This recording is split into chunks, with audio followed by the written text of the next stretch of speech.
morning, tiny house friends. It's another day, and it's a different day than we've ever really had before, at least that we've videoed, because we have baby Joy with us.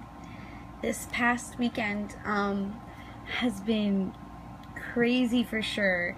She is the sweetest thing and our favorite person ever. She's also a lot of maintenance. I'm sure if you have a kid or had a kid or no kids, you know the work that they come with. It's kind of funny because the first night from the hospital kind of deceived us because she just slept like the whole time, and we only got up like 3 times to feed her. But then you had last night. I would say we're lucky if we each got an hour of sleep.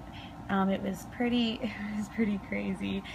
She's at that stage where she's literally pooping, eating, and not sleeping, except during the day, ironically enough. So it's daytime, obviously, and she is fast asleep. So that's not very fair for the rest of us, is it, Joy? Hello. What is it?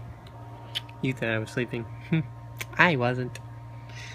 You can't sleep with a squirming baby kicking you. Or a hiccuping baby. She got the hiccups again. So, we're here and all ready for the day. Little Joy is just puckered out after that super long, gruesome night. Like, why can't she sleep Now in the she's just sunlight? like, I'm just going to indulge in this beautiful sunlight while I sleep. So, because you can see them, I just want you to know these are from her skin cracking. When she came out, her skin was super cracked.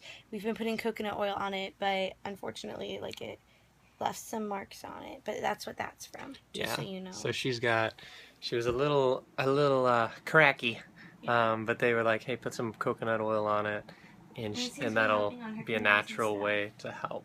Yeah. But we're super tired. What do you say we got? Maybe a little less than 3 hours of sleep total? I said 1. I think interrupted sleep is worse than sleep, probably. We should just stayed up all night. It was literally like, it was like a cycle where it'd be like 15 minutes. I don't know, like I'd feed her, she'd poop, and that would wake her up, so we'd have to soothe her, and then she's hungry again, and so she poops after she eats again, and it just didn't end. It seriously was just a never-ending cycle.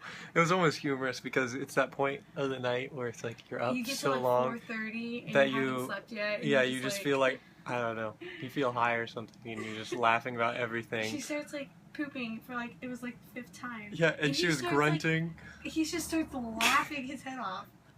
Because she was like, just going all out, and I just thought it was so funny. But at 5 a.m., I mean, what's not funny? So, I have just a little bit about our birth experience, because some people asked a few questions.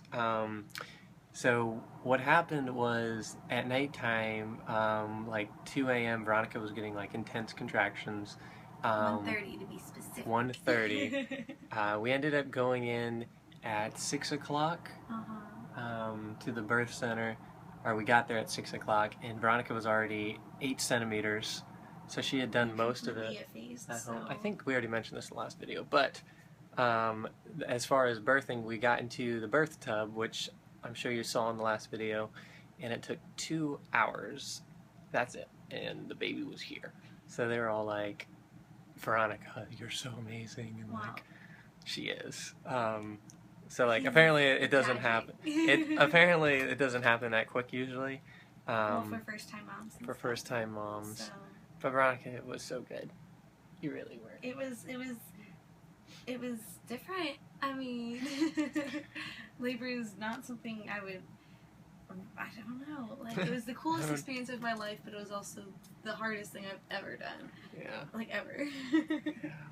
So, well, obviously it was super worth it. So, and then what happens at the birth center is, because it's, I mean, you didn't get any shots or anything. Well, baby got a shot. Baby did, but Veronica didn't. So it was like, you know, after you birthed the baby, she got out of the tub, and we kind of were there for about 4 hours, just kind of relaxing, and we had some visitors in the last hour, and then they send you home.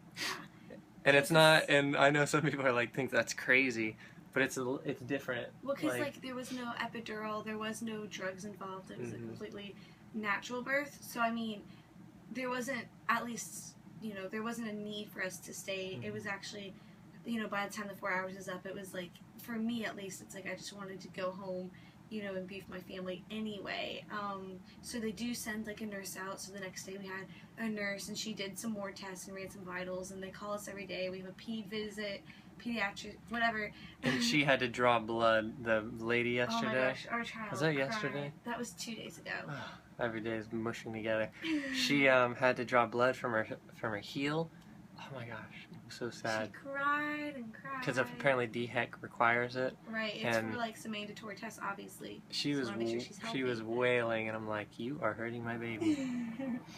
So yeah, and we have we're gonna go see the pediatrician tomorrow, and they'll do more stuff. And I have a 1 week visit, I guess 1 week after the baby's born. So when was that? Thursday. Thursday. So.